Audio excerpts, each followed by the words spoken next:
क्या कभी सोचा है कि हमारी पूरी इकोनॉमी का एक रिमोट कंट्रोल हो सकता है? मतलब एक ऐसा कंट्रोल जिससे ये तय होता है कि बाजार में चीजें कितनी महंगी होंगी या सस्ती, और हमारी जेब में रखे पैसे की असली कीमत क्या है। चलिए आज उसी रिमोट कंट्रोल को समझते हैं। हाँ, ये सवाल तो हम सबके दिमाग में आता है ना? कभी पेट्रोल महंगा, कभी सब्जियां महंगी, कभी कभी तो लोन भी महंगा हो जाता है।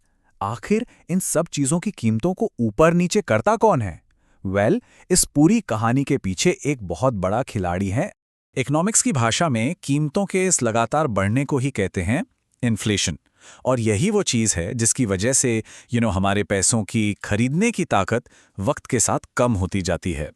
और हम लोग अपनी आम बोलचाल की भाषा में इसे क्या कहते हैं? एक शब्द जो सबकी जुबान पर रहता है, महंगाई। लेकिन रुकिए, कहानी का एक दूसरा साइड भी है।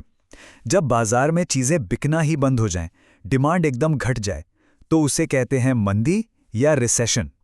तो सवाल यह है कि इस महंगाई और मंदी के बीच बैलेंस कौन बनाता है? तो मिलिए हमारी कहानी के हीरो से, रिजर्व बैंक ऑफ इंडिया यानी कि आरबीआई। ये सिर्फ कोई नॉर्मल बैंक नहीं है, ये इंडिया की पूरी इकोनॉमी का बॉस है। आइए इसके बारे में थोड़ा और जानते हैं। देखिए, आरबीआई की कहानी 1935 में शुरू हुई थी।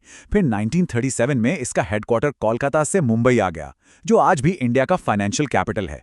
और फिर आज़ादी के ठीक बाद 1949 में इसे पूरी तरह से सरकारी बना दिया गया, ताकि ये देश की आर्थिक तरक्की के लिए काम कर सके।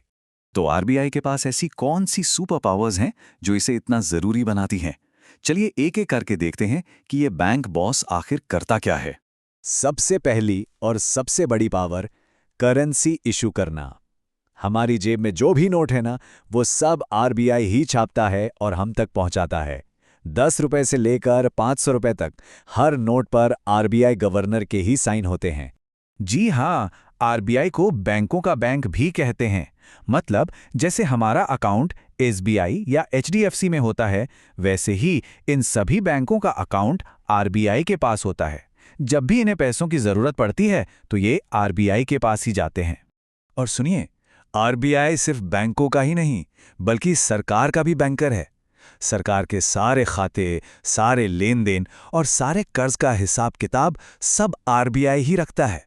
और अब आती है इसकी सबसे बड़ी सुपर पावर, क्रेडिट कंट्रोल।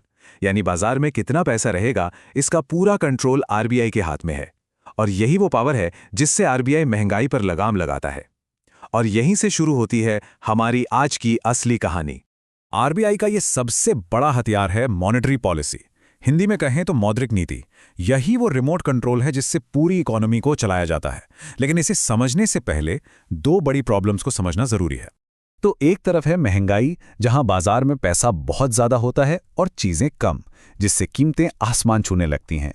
और दूसरी तरफ है मंदी, जहां लोगों के पास पैसा ही नहीं होता, डिमांड गिर जाती है और इकोनॉमी एकदम रुक सी जाती है। आरबीआई का काम है इन दोनों के बीच एक बैलेंस बनाकर चलना।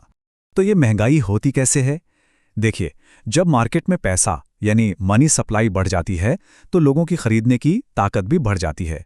लोग ज्यादा डिमांड करते हैं, और जब डिमांड सप्लाई से ज्यादा हो जाती है तो कीमतें अपने आप बढ़ने लगती हैं। सिंपल। बस इसी चेन रिएक्शन को तोड़ने के लिए आरबीआई मॉनेटरी पॉलिसी बनाता है। इसके लिए एक खास कमिटी भी है, मॉनेटरी पॉलिसी कमेटी, जिसमें आरबीआई और सरकार दोनों के सदस्य होते हैं। ये सब मिलकर तय करते हैं कि बाजार से पैसा खींचना है या बाजार में और पैसा डालना है। अब सवाल यह है कि आरबीआई ये करता कैसे है? क्या वो लोगों की जेब से पैसे निकाल लेता है? नहीं, बिल्कुल नहीं। उसके पास कुछ बहुत ही स्मार्ट टूल्स हैं। चलिए उसके एक बहुत ही जरूरी टूल को एक उदाहरण से समझते हैं। इस टूल का नाम है रेपो रेट। अब ये क्या होता है? आसान भाषा में समझिए, रेपो रेट वो ब्याज दर है जिस पर आरबीआई बाकी सभी बैंकों को थोड़े समय के लिए कर्ज देता है। अब देखते हैं ये काम कैसे करता है। देखिए, जब आरबीआई को महंगाई कम करनी होती है तो वो रेपो रेट बढ़ा देता है। इससे क्या होता है? बैंकों को आरबीआई से महंगा कर्ज मिलता है, तो वो भी अपने ग्राहकों को होम लोन, कार लोन सब कुछ महंगा देते हैं। लोग कम लोन लेते हैं, मार्केट में पैसा कम हो जाता है और महंगाई नीचे आ जाती है। और जब मंदी होती है तो आरबीआई इसका ठीक उल्टा करता है, रेपो रेट कम कर देता है। ठीक है, तो हमने आरबीआई और उसके सबसे बड़े हथियार के बारे में तो जान लिया। लेकिन इंडिया का फाइनेंशियल सिस्टम बहुत बड़ा है और इसमें आरबीआई के अलावा भी कई जरूरी खिलाड़ी हैं।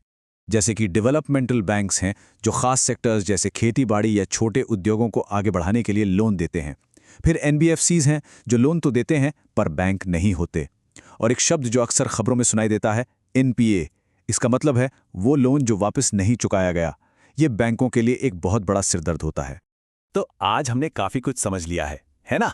चलिए सबसे जरूरी बातों को एक बार फटाफट से रिवाइज कर लेते हैं ताकि दिमाग में सब फिट हो जाए। तो सबसे पहली बात, महंगाई का मतलब है कीमतों का बढ़ना। इसे कंट्रोल कौन करता है? आरबीआई, जो सभी बैंकों का बॉस है।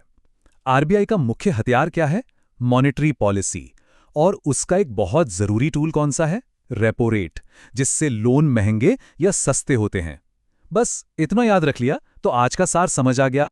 अब एक सवाल सबके लिए, जरा सोचिए, आज के जो हालात हैं उनको देखते हुए अगर किसी को एक दिन के लिए आरबीआई का गवर्नर बना दिया जाए तो महंगाई और ग्रोथ को बैलेंस करने के लिए रेपो रेट बढ़ाना सही रहेगा या घटाना? सोचकर अपना जवाब नीचे कमेंट्स में जरूर बताइए। तो ये था आरबीआई और उसकी मॉनेटरी पॉलिसी पे हमारा आज का विश्लेषण। उम्मीद है सब कुछ आसानी से समझ में आया होगा। सीखते रहिए, क्योंकि सीखने से ही हम सब आगे बढ़ते हैं। अगली बार फिर मिलेंगे एक नए टॉपिक के साथ।